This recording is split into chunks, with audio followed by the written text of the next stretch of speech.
On this episode of the Innovative Schools podcast, we're sitting down with Brian Dinkins to define emotional intelligence and how to build the skills in yourself and your students to improve academics. Come on, let's learn together. Hey everybody, welcome to this episode, the first episode of the Innovative Schools podcast in season 3. Oh yeah, we're excited. Dude, I'm seriously, season 3. It's not that I didn't think we'd get there, but it's just crazy that we are there That now. we are here now. Yeah. Will, I was thinking the other day just about some of the teachers that I had growing up.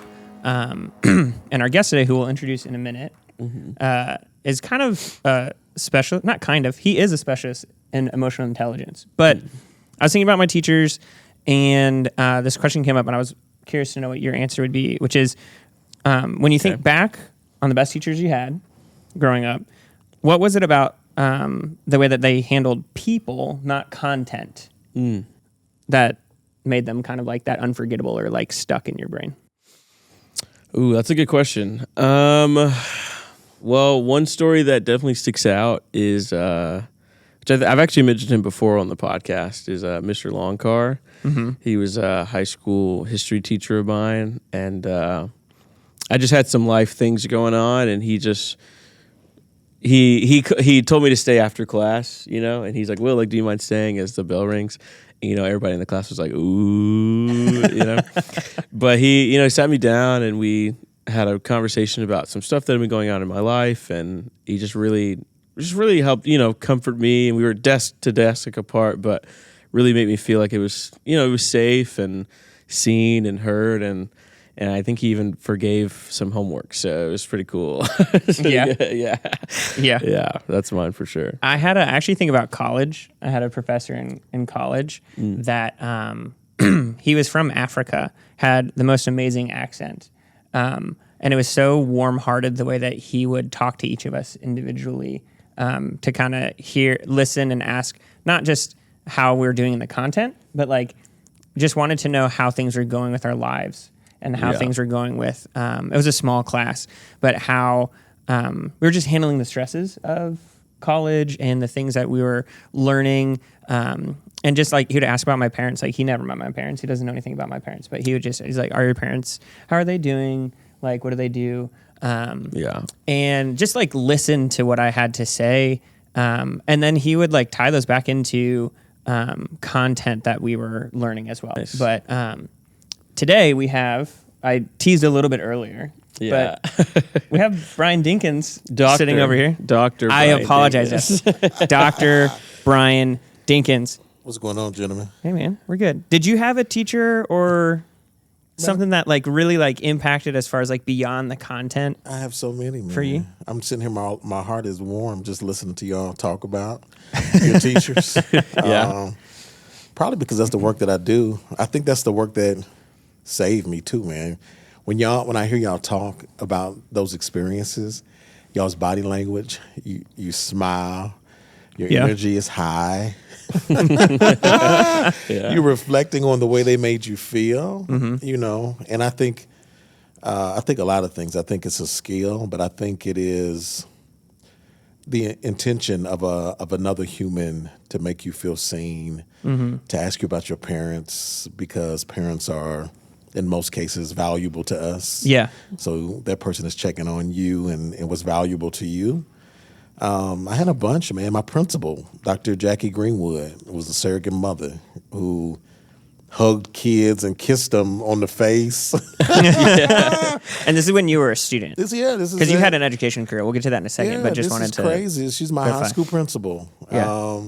Mom worked a lot, so she was my surrogate mother at school, and of course, educators value your academic development, but she always saw us as human beings first. I'm thinking and reflecting as I'm listening to y'all speak. I can't remember maybe 1 or 2 lessons I learned in high school, but I can almost remember how each one of my teachers made me feel. Yeah. And it takes Maya Angelou to say it. She says people don't typically remember what you said or what you did, but they can almost remember how they made you feel. Yeah. And so Dr. Greenwood comes to mind. Howard Stevenson was a surrogate father.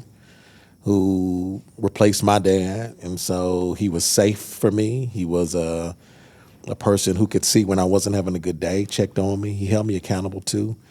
So those experiences, I think, transcend education. I think we made education about reading and math, which it should be. That's how we advance in our careers. Yeah. But becoming a well-rounded human has to be, I think, at the forefront of developing well-rounded young people who become great parents and spouses and contribute to society. Yeah, I think that's really important. Before we get into our conversation about emotional intelligence, you've been an educator? 25 years. 25 years? What'd you teach? Wow. I was a special education teacher. Yeah? Yeah, man. At what level? All levels. So elementary, middle, and high school. Yep. Covered them all. Well, and now you're doing a lot. You know, you're- I'm teaching. I'm the director of educational leadership at Butler University. Yep. It's my other full-time job. So I have about 32 teacher leaders who spend 2 years with me getting a master's degree in educational leadership, and they become school principals. Mm-hmm. So I've got more than a handful of students who are now leading schools. I get to check on them. I've been teaching them how to wash the feet of the teachers who they serve, right? It's Good leadership been principles. The coolest thing. Yeah. It's exciting. Yeah. Oh. You've done a lot of things. You know, man, I have. You know, You should be proud of that. You are proud of that. I know you are. Well, you know, I am a man of faith, as you know, so I give all honor to the God that I love and who has thought enough of me to give me some experiences. And my goal now, man, is create spaces where leaders provide those same opportunities for young people to develop. Mm-hmm. You know, if I just throw math and language arts, how can you learn that you are a national violinist? You know what I'm saying? Yeah. Or a artist that your work should go into a national museum. So we got to think about the experience more holistically, not just math, language arts, which is how we measure whether a school is doing a good job or not. Mm-hmm. Yeah, Math and language arts and things, they're still important. They are. But it's broadening. It's just making sure that we're covering everything and not getting too narrow on it. It should. It should. Sure. Like that. It should. Yeah. There's a lot. So getting into emotional intelligence. Yeah. Maybe people have heard this word. Maybe they haven't heard it. Maybe they've heard one definition or a different definition. What is your definition of emotional intelligence? Great question. I'll simplify it. Emotional intelligence is a human's ability to accurately recognize their emotions, manage them, and use them proactively to build and maintain healthy interactions and relationships with the world. Right? And when I say world, I think we often attribute emotional intelligence with just interactions with other humans. But it transcends that, right? When you see a football game and your team is losing, getting spanked, and that emotion rises, it's not a human, it's an experience, right? Sure. So, you know, we have to be in tune with all the things in our life that bring wonderful, joyful emotions, the things that elevate our triggers, negative emotions, so that we can use that information responsibly and proactively for our own emotional well-being and for the well-being of those who are in our community. And how does that impact, how do you see that impact the importance of emotional intelligence within the classroom, within learning? Yeah, that's a great question. So again, back to you all sharing the love of your teacher. Man, it makes my heart so happy, especially as a former principal too, because I had teachers who created unhealthy conditions for children, not because they were bad people, but because they didn't manage their emotions well, right? Okay. So just like those teachers made us feel seen and heard and spent attention to the things that were important to us in the moment, there are teachers who are beautiful humans, but in that moment, whether it's conflict or anxiety or stress or frustration, show up in ways because they don't have emotional intelligence. They don't know what their triggers are. They don't know that they're having an experience outside of themselves that has nothing to do with what's going on in the classroom, but maybe a childhood event. Sure. Because they don't know that, they create unhealthy conditions in the classroom that sometimes keep learning from happening at authentic and impactful ways. And so the same thing with children. We bring them into our spaces expecting that they have the skills to manage what they just left in their home or the bus stop or the cafeteria. They bring it right into our classroom, and because we've not taught them how to identify. I'm angry, not at the teacher. I'm angry because the boy talked about my shoes before I came to the classroom. But we project that emotion because we didn't manage it well. We didn't identify where it came from, and it creates a lot of barriers. And I can see that compounding. If I'm a student, I'm coming in and I'm frustrated. I don't know, maybe from my age bracket, I just got swindled out of a Pokemon card deal, deal, and I didn't get what I really wanted, and I'm mad about that situation. Right. And I come into the classroom, and the teacher's perceiving my anger towards them, and they don't manage that well. So then they're angry back at me, or even maybe the teacher doesn't have.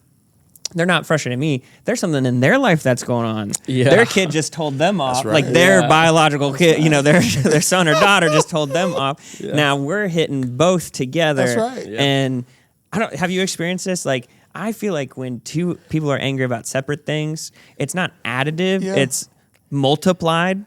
Do you feel that? You're teaching a master class, man, on emotional intelligence. Listen, I mean, that's exactly it. It does compound too, right? Your irritations and emotional posture coupled with mine together, they have nothing to do with each other.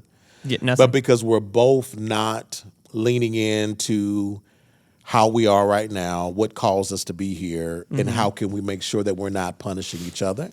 But every part of our day has emotion attached to it, right? That's our body's communication, our nervous system's way of communicating to us safety, joy, the things that we should engage in, the things that we should stay away from. You see big dog, you get fearful, you run. Emotion is supposed to protect you. And we often think about emotional intelligence as good or bad. It's not. It's information. How do we use the information to protect us, to help us to engage in healthy activities, relationships? But we have to pay attention to it, and most of us don't. We just respond to it. And that can be, particularly when you have children who have developed negative responses to these emotions, can be very destructive and disruptive in the school environment. Mic drop. There it is. Yeah. Honestly. There it is. We were kind of researching emotional intelligence. Yeah. There's 4, my understanding, I'm going to say what I know. I'd like you to help me learn a little bit more. Masterclass. Yeah, here we go. There's kind of 4 domains of emotional intelligence: self-awareness, self-regulation, social awareness, and relationship management. There it is, relationship management. Yeah. I like you say self-regulation. I use the language self-management, same. Okay. Right? So how do I manage the emotion when it comes? You call them domains. I also call them competencies. Okay. Because they're all skills, right? They're all skills. Yeah. See, they're not just domains. It requires practice for us to truly enhance and develop the skill. That's what I love. Daniel Goldberg, Tim Bradbury, Dr. Mayer, who is one of the original researchers that took social science and actually identified what emotional intelligence was. These humans, brilliant men and women in the field, have helped us to truly understand it in a skill-based way, which I think is beautiful because in the educational landscape, we assume people already come with the skills, and so we don't explicitly with intention help build the skill. Right.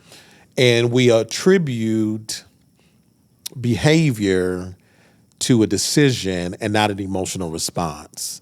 See, if I'm seeing a particular behavior consistently that is disruptive or destructive, I can help build the skill to help reduce the behavior because I've helped them to identify the emotion and manage it in productive ways. Right. But you've got to develop a sense of awareness before you can do that. I didn't even know what emotional intelligence was until I was in my 30s in my doctorate work, right? I had already been a principal, educator 16 years. I take an emotional intelligence appraisal, which is an assessment that allows you to identify your level of emotional intelligence. Most humans didn't even know what that, I didn't even know what it was, right? They didn't talk about it in my undergrad, any of my master's classes. I'm working on my 5th degree and I'm being introduced to emotional intelligence. Man, where you been the last 30 years? You know? And so that awareness for me was like, man, your EQ is not very good. Now what? Practice. Yeah. 6 months practice, my life totally changed. Yeah, doing this job with podcasts and the Innovative Schools Summit and AccuTraining thing, getting to know you a little bit and just hearing the things that you say about emotional intelligence totally changed the way that I interacted with my kids. And like I've done work with students through my church and things. Yeah. And I think sometimes I just made that assumption myself of like, you're in high school, you should understand emotions. You should know it. But that's not true. That's not always true. Some, yes. Some, no. But that skill, it's skills that need to be taught and putting it into practice or training. They need to work that, to have some resistance and some coaching. Yeah. Jordan, that's so good, man. You make my heart so happy, brother. I'm listening to you, Dink. You know what I'm saying? I learned some things. I need to watch my kids. I'm not puffing you up that much. All right, let's not get down. I can't even take credit, bro. The funny part is, I can't take credit. No, anybody that comes on the podcast really can't take credit because it's all information in the universe. We just go and grab it. I'm still not where I should be in my advancement and understanding of it. So I'm constantly reading it. I'm in my 8th year of the work. I started my doctorate work in 2010, so over 13 years in the research, but I'm still every day trying to develop the skills that help me to engage with other humans in better ways. It doesn't stop. But what we've got to elevate now is an understanding globally so people can use that awareness to then pay attention to themselves and others. And that way we become a more healthy society, man, because emotions matter. And one of those starting points is with the educators. Absolutely. With teachers. And I always get a little concerned talking about this stuff. There's so much that educators are already doing. Yeah. And I hate to kind of put another, brick on the pile, or I don't know what analogy I want to use there. Another thing in the suitcase. I don't know. Just, one more thing for them to carry. But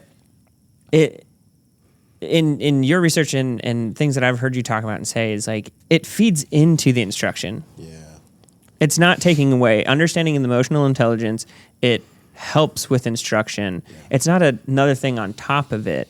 But like what have you experienced kind of with that of like fitting it into the academic side? No, you're saying it. I think you're spot on. The way I approach the work is this way, and I try to model it through my training and coaching. I was a kid who had a very traumatic childhood, a score of an 8, developed some dysfunctional behaviors as a result. I became an educator, still the kid, still the stuff, not recognizing when it shows up, when a kid triggers me, when I'm dysregulated from home stuff that I bring to school. And then I get introduced to this EQ, and I'm going, okay. It didn't feel like another thing. It actually felt like it was taking a brick off because it benefited me first. Yeah. Mm-hmm. It benefited me first in my own emotional and psychological safety and well-being. And then I was able to hand it over to students and teachers for them to benefit from. And so, but it's all about perspective. When I do the training, I show my educators or my central office staff or superintendent, I show them this mask of this beautiful human who is getting ready to prepare us for a flight. And it says, she says, or he says, in the event that the cabin loses pressure, put your mask on first, right? Mm-hmm. This mindset that before I give it away, let me contribute to my own well-being first. Let me fill my cup first. Let me manage my emotions first, and then that will make it much easier to model and provide the strategies and skill development for students, and then they can benefit from it, right? Right. And so there's an intersection. Yeah, because if the students are in a heightened state of emotion, that learning's not necessarily being effective. You can have the most perfect lesson plan. That's right. All the good analogies and the illustrations, and you stayed up all night. But like we were saying earlier, if that kid comes in something from home or outside, it could be the biggest thing, it could be the smallest thing. It's just put them out of a state of being able to consume and store knowledge. It's just all lost. I wish I had you guys. Mic drop. Listen, this dude right here, man. I'll take you on the road with me, brother. Listen. Honestly, I'm pretty. I would say, and I don't mean this in any negative way to my own, but I feel like I'm pretty jealous of your kids, honestly, in the way that you guys are talking about this, because I consider myself someone with pretty high emotional intelligence, but I had to learn it from getting hurt so many times. And I had to learn it from seeing people not have control, not high emotional management. And I learned from those experiences, and I was able to take those on, but that was a lot of work. There's a lot that you were talking about right now that I'm just, man, I wish I had that. I wish I had, because I don't have my own kids, but I wish I had that growing up. You kind of bring up a point too. I'm not trying to harp on any parents or teachers or anything, but sometimes kids don't have that help at home. And so as educators, again, I hate putting another thing in the suitcase, but it's important work to help, because it can help all of us. But because maybe those parents didn't learn it from their own. It's just years and years of, honestly, not being educated in EQ. It's just years of that passed on, and I feel like, I don't want to put words in your mouth, Brian, but I feel like, especially for African Americans, like there's a lot of extra trauma that goes into these kind of things. And I feel like we're sometimes frowned upon to show that emotion, so then I can't even work on it because I can't even show it. And if I can't even show it, then all I do is think about it and hold it in, So there's so many layers of that snowball that you have to kind of, it's not even a snowball. It's like a cement ball because you have to You about chisel to make me through and cry, fight Will. through it. Stop it, bro. Stop. No, first I celebrate you, man, for your vulnerability, man, transparency. It's so many layers to it, right? I think as men, all three of us being men, the world teaches us that we can't cry. We have to be hard. We are protectors. We can't be vulnerable, right? And I'm a firm believer. I operate with the idea that we're all beautiful humans. The world teaches us things that sometimes are not great lessons to learn. I believe parents do the best that they can with what they have. And I think educators is the same way. I think the institution of education is the same way. Until we open up the door for innovation. Right now, you have school districts who have outlawed AI, right? The universities don't use AI.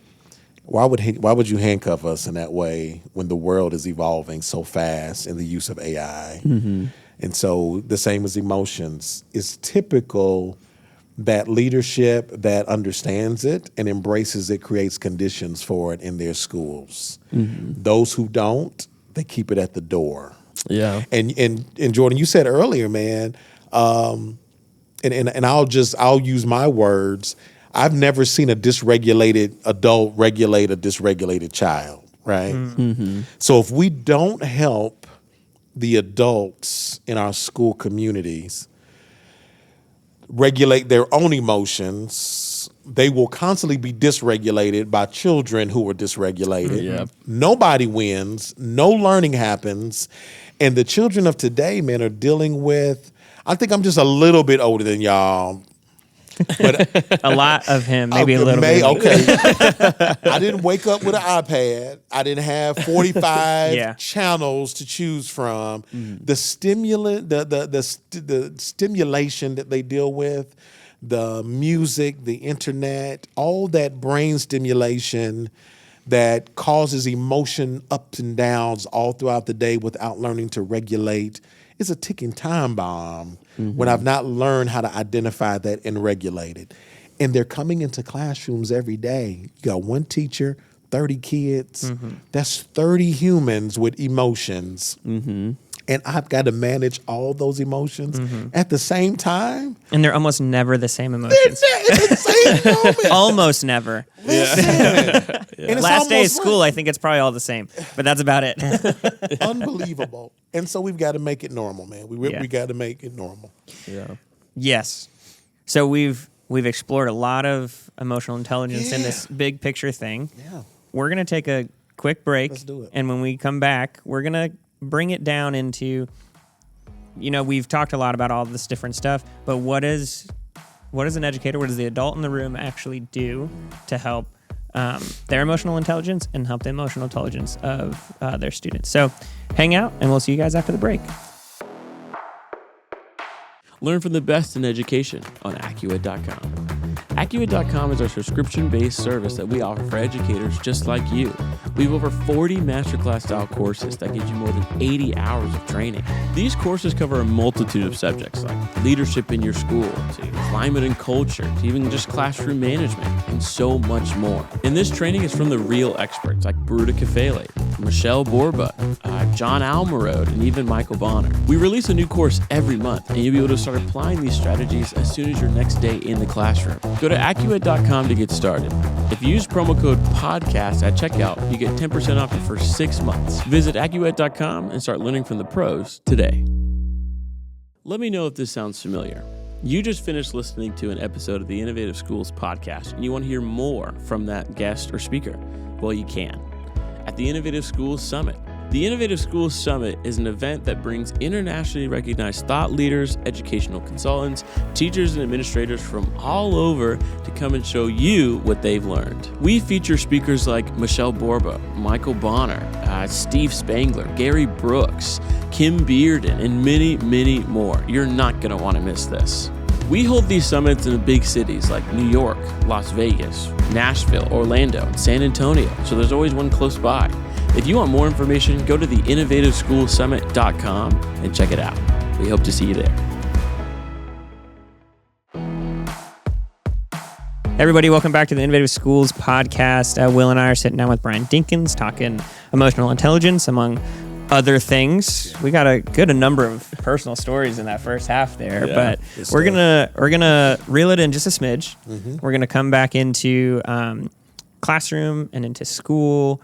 And we talked a little bit about like why it's important, the emotional intelligence of how sometimes if that kid's coming in, they're dysregulated and they're dealing with something. Not that teachers need to be a counselor necessarily, but at least aware of what's going on, how that can impact learning.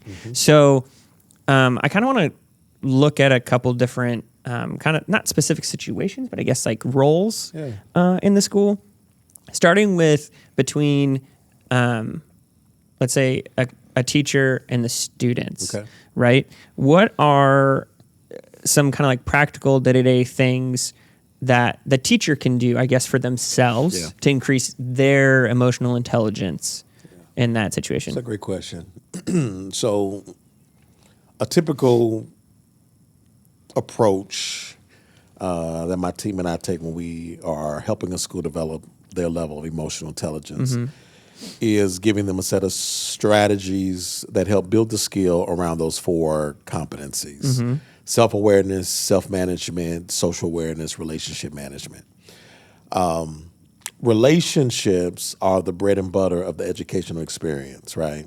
There's so many brilliant educators over the years that have said kids don't care what you know until they know that you care. It's a skill, right? It's a skill that has to be developed. For a teacher who is investing in developing their skills should always start with self-awareness. 2 strategies in that. The first being self-check. So I'm checking in with myself emotionally before every school day, before every class, because it is likely that my emotional posture is going to impact the students that I teach in a particular way. Yeah. If I'm irritated by a hate mail I got from an administrator and I don't move through that negative emotion, it's likely it will show up in my classroom with my interactions with students. Yeah. So developing a high sense of self-awareness using the strategy of a self-check is the first. So self-check mean like, is that just before the next group of kids come in? That's so good. Is your question just, how am I feeling? Why do I feel that way? Kind of thing? Absolutely. So I'm gonna give you another strategy that couples with it. So developing emotional vocabulary. So you ask most humans, how are you doing today? What they say? Fine. Fine, good. As a society, we've normalized that type of language. Good and fine. Two reasons. One, I don't believe you really care how I feel. Good sends you away, right? And two, I say good because maybe I really don't want you to know how I feel, or I don't know myself. Good is a default response. When I can develop my emotional vocabulary, there are over 100 emotions. I'm going to say that again. Over 100 emotions that you, me, we can feel within a day. When I develop my emotional vocabulary and my behavior responses to those emotions, and I do a self-check, it's easier to say I'm feeling anxiety right now. I've worked on this lesson. I don't know how it's going to land. I'm experiencing anxiety. Anxiety can impact the way I show up. Do I want to stay here, or do I want to change the channel and move to another emotional posture that will better benefit me? So awareness, emotional vocabulary, and a self-check. That is one of the greatest strategies that we can start with developing our emotional intelligence. There are resources. There's an app called Mood Meter that you can purchase on Android or Apple for $1, and it will buzz you throughout the day and ask you, how are you feeling emotionally in the moment? It will give you this continuum of emotions and let you choose. So it's building the vocabulary as well as prompting for that check. All of it. Self-awareness and emotional vocabulary. And it's even color coordinated, warm to cold. Warm, green, I'm feeling happy, joyful, all the way to cold, angry, or red, angry, frustrated. The beautiful second question I'll ask you is, do you want to stay here? That's a powerful question, because I think we believe we're prisoners to our emotions, and we're not. We have the power to change our emotional mood with the right practice. Changing the channel is a great strategy. I keep my daughters with me everywhere I go. So at a triggered moment, I give myself permission to think about a joyful experience that helps me move from my irritation to focusing on something that elevates my emotional mood. But it requires practice, right? Yeah.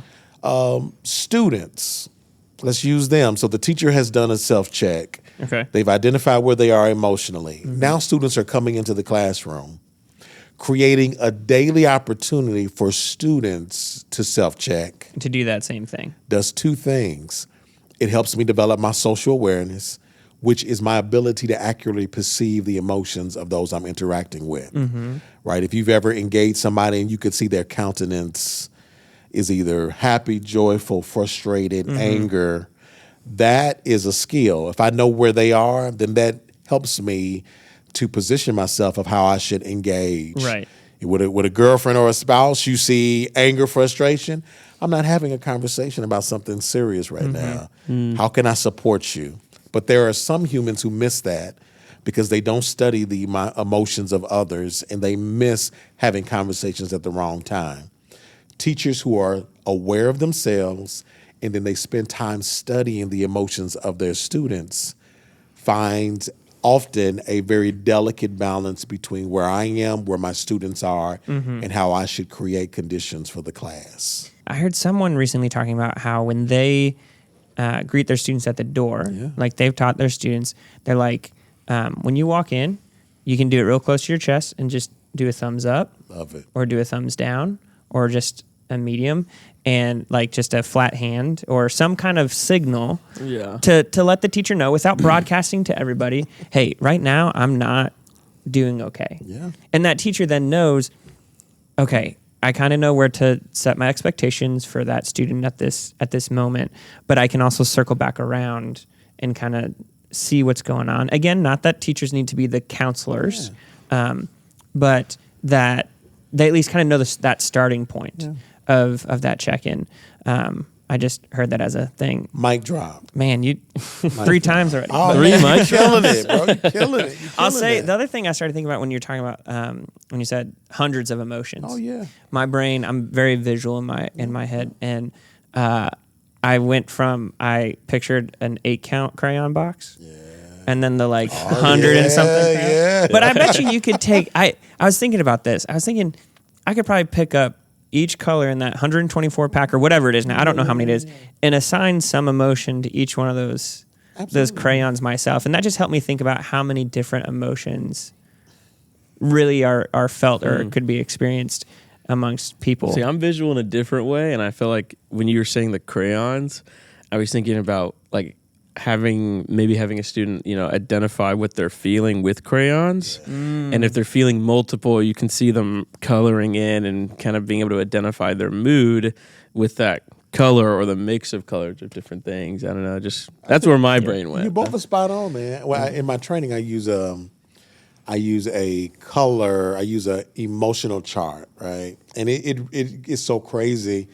Because when teachers see, they're like, I need that. Oftentimes I see this aha moment. Yeah. Because colors, we connect to colors. Colors, raise mood. But on both sides, the teacher and the student, there is self-education happening constantly. I love that, Jordan. Thumbs up.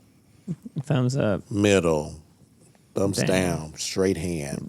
What you're asking the student to do is be self-reflective, to check in. I hadn't even thought about where I was until I got to you. I'm doing amazing. Yeah. I'm not. That for them elevates their awareness. And if we use that opportunity responsibly, our language throughout the lesson will be, take care of yourselves the best that you need to. I'm going to teach. Let me know how I can support you. Now we go back to y'all's earlier sharing of your teachers. That's a teacher that is not only prioritizing academic learning, but prioritizing your emotional needs in the moment. And I need my emotional needs met first before my academic needs met. You said it a little earlier. You can't even get to my academic needs till you address my human need first. Need for connection, need for safety. All of that happens through the emotional experience. If I don't feel psychologically safe with you, you're not getting anything from me today. If I don't have trust, all that does is create fear, anxiety, separation, discontentment, all the things. And so we can't get to levels of learning that's necessary when we haven't addressed the barriers that keep us from connecting and being safe, which is emotion, right? I need to feel protected. So moving in, we talked a little bit about teacher. We bled a little scope creep into the students, which is okay. But what other things, if we look specifically at students, what a teacher can do to help students? Is there any other kind of practical things that they can do to help a student increase their emotional intelligence? They can. And it's so interesting because you're asking me things that teachers can do for students. But in reality, it's the teacher doing the things for themselves that actually do the things for the students, right? For example, our bodies are machines, need to be fueled. If you don't eat, your body literally draws fuel from fat stores, carb reserves. And so what that does is it limits our ability to regulate our emotions in effective ways. You ever been hangry before? That's a real thing. Irritated. So in managing my own physical body and emotional regulation, I need to get up and eat. I need to go to bed at night. You sleep 5 or fewer hours in a day, 5 days in a row, you have a cognitive impairment equivalent of a blood alcohol level of 0.01. Wow. So you go into work drunk and hungry, and you're a ticking time bomb. Yeah. So I can't help students if I haven't helped myself. So that's nothing. Prepare your body for the work that it's going to do for other young people, which allows you to create the conditions for success because I've done my part, because I'm the catalyst. A lot of teachers don't realize they're the ticking time. They're the triggers for a lot of students. And that's because they didn't do the fundamental things they needed first, and they're punishing kids for it. Yeah. So managing your emotions, you're preparing for the day, social awareness. This is great, but also studying body language. If you see Brian's posture is not what it's typically been, then you ought to be prepared to give a little grace. You ought to give him some patience, check in. Don't be harping about homework if you can see that the body language is not what it's been. That requires practice. Social awareness is a skill that helps set students up for success. When I was fighting at home, my dad in the mornings, coming to school tired and exhausted, don't talk to me about math and reading. And Miss Jones comes to mind, who would say, baby, give me a hug. Go get you a granola bar and then take you a 10-minute nap, and then you can join us for circle time. She saw I wasn't prepared. She gave me what I needed before trying to give me learning. And that said a couple of things. You care about me more than teaching. 2, you let me take a nap so that I could get the sleep, the small amount of rest to prepare for the day, and then fuel for the day, right? So she prioritized it, but she could only know that if she studied me. Yeah. Right? Otherwise, if she knew would miss you. it. That's knew right. you, yeah. She would miss it. It said to her, it's a priority for me to know my students so I can better serve them. And then the last is relationship management, man. So intent. Be intentional about positive relationships. I hear teachers and leaders all the time say, I don't have to be their friend. No, you don't have to be their friend, but you do have to be in relationship with them. Yeah. What are you doing consistently that maintains the health and quality of relationships? Schools do a lot of that at the beginning. What's your name? What do you like? First day of school. Team building, right? What's your favorite Here's a color? worksheet. What's your favorite color? What's your favorite That's TV it. show? What's your favorite hobby? It lasts a week. Yeah. If Then that. it's gone. Then we don't come back to it. Now it's all math. I'll say, and this is crazy, man. I had this in our session yesterday. Our value systems can be different. Teachers value academic excellence. Students value relationship.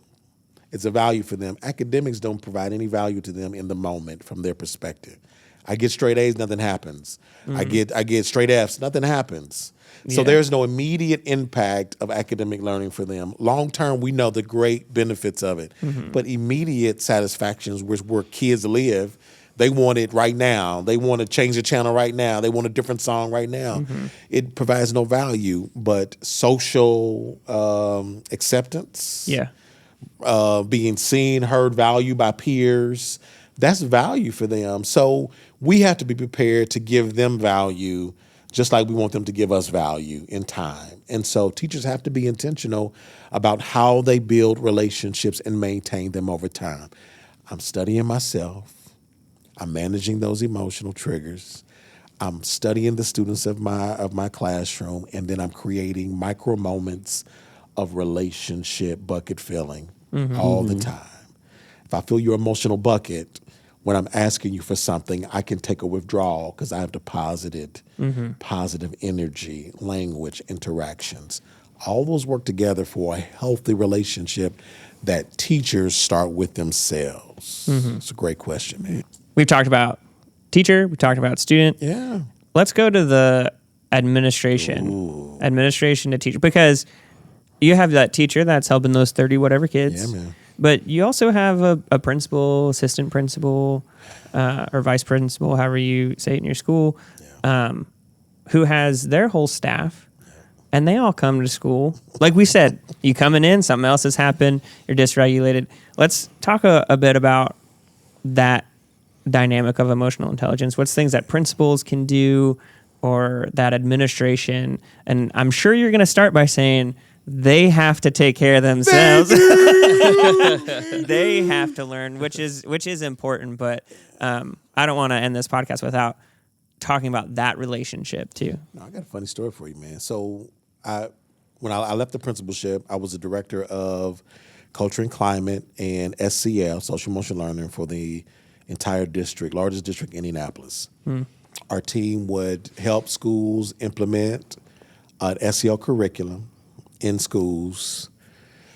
And we started to observe these classrooms. These teachers were teaching amazing lessons. We were coming back and observing, and some of the teachers were losing their minds, screaming on kids, One time we heard a kid say, "Didn't you teach us not to do that this morning?" Yep. Crazy. The number of times I've told my daughter, "Don't yell at your brother." Listen. Shoot, I'm doing it to you. Crazy.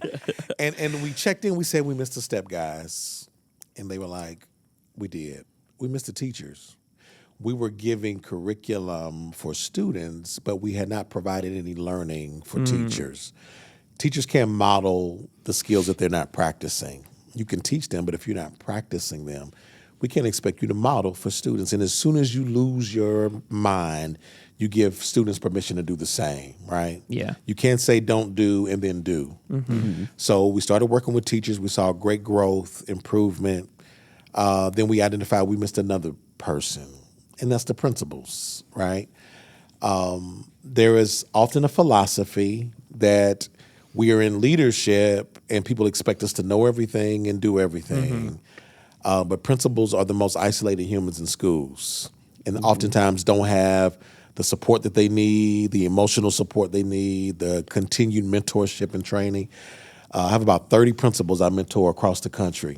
And I check in with them and I say, how are you doing emotionally? How are you taking care of yourself physically?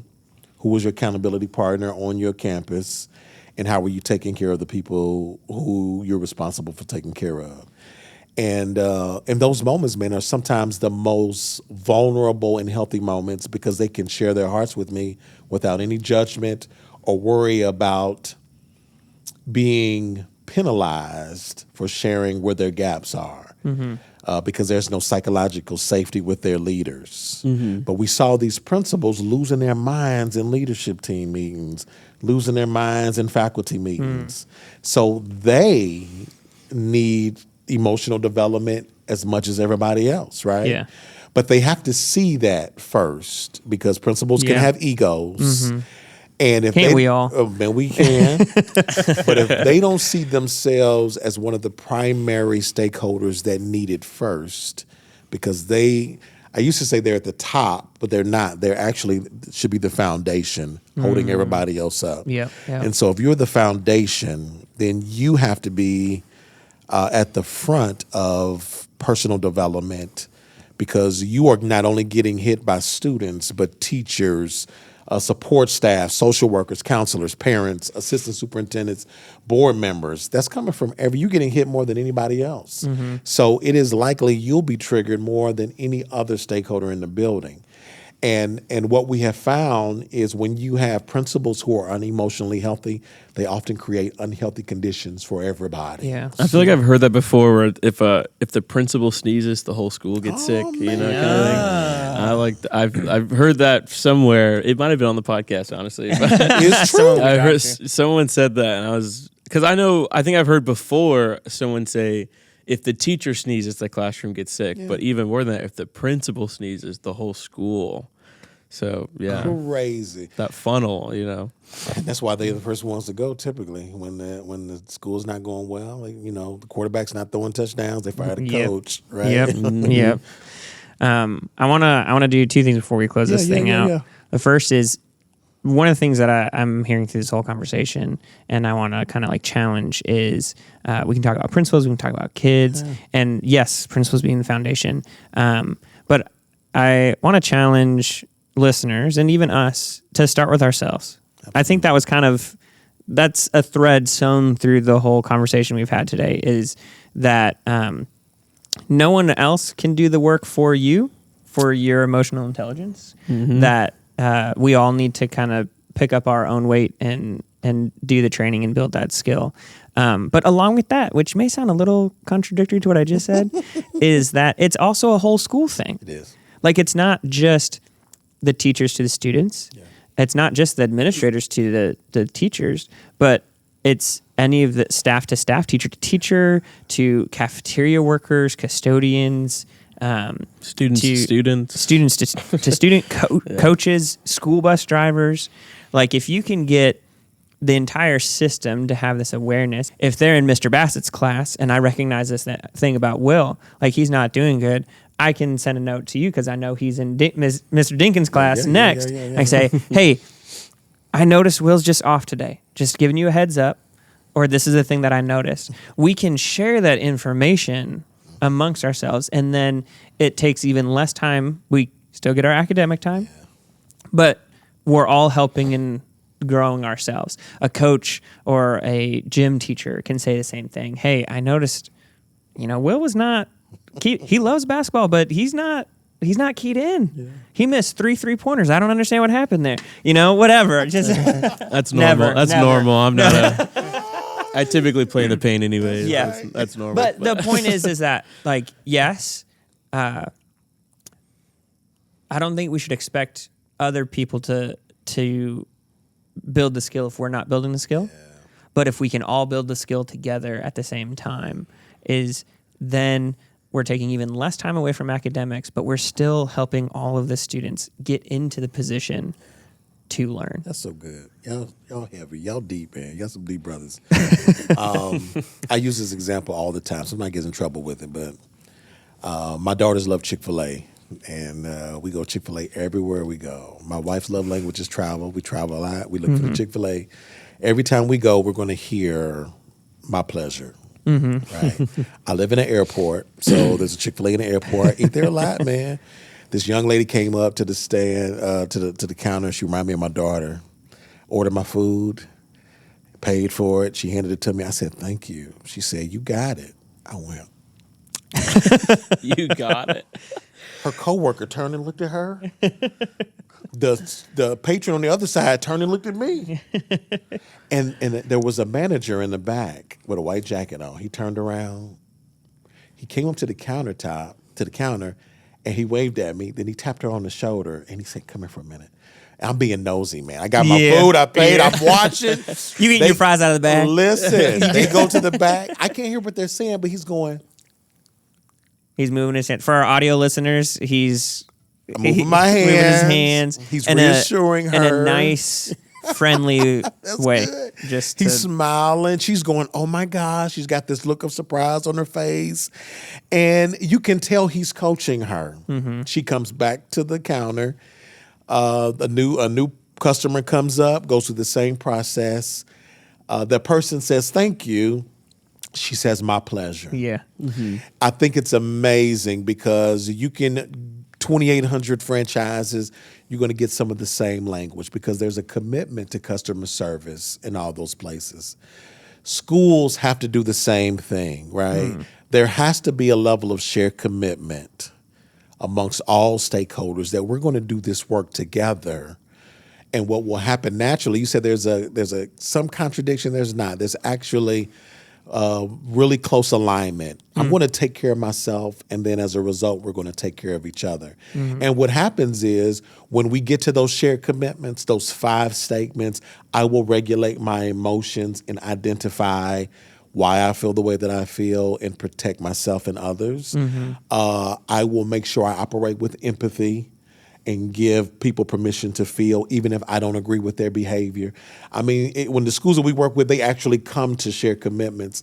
When your behavior doesn't line up with those shared commitments, you stick out like a sore thumb. Mm-hmm. You got it. No, that's not the language we use. It's my pleasure. My pleasure, yeah. When schools can really get sound around what emotional well-being and intelligence looks like, and we commit to it, when somebody's not operating that way, they stick out. And then the manager, he didn't wait till the end of the day to intervene.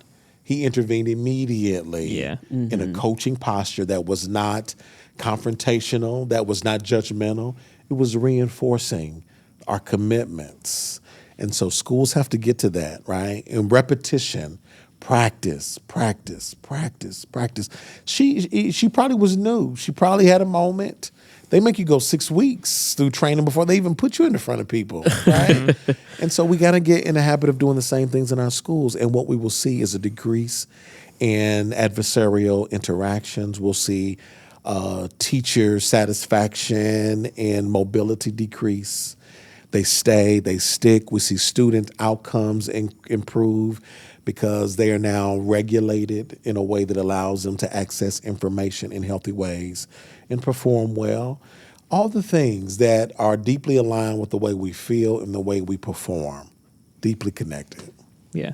Brian, This has been a long one, but it's been a great one. I hope so, man. I've enjoyed every moment of it. We're definitely going to have you back for sure and talk. But hey, what a way to kick off season 3 of the Innovative Schools podcast. I thank you so much for being with us and just talking and chatting and exploring emotional intelligence, giving some tools and things to educators for them to increase their skill set and help their students increase their skill set. So thank you for being here. Thank you for talking to us. I definitely built my skill a little bit. And I know a lot of our listeners and viewers did too. So we want to thank you guys for joining us on this first episode of season 3. I know you learned something. I say it every time. I know somebody learned something. And because of that, we want to encourage you guys to share this episode, share the podcast with your coworkers, with your principals, with maybe even your students. I don't know. Yeah. Maybe. But share this. We do this podcast. We say it all the time because we want to help educators. We're not doing it to build our own fame or anything like that, but it's purely just to help educators as much as we can. And we can't help more educators without shares, without follows and things like that. So I encourage you to do that. Outside of that, thanks for joining. We'll see you guys on the next one.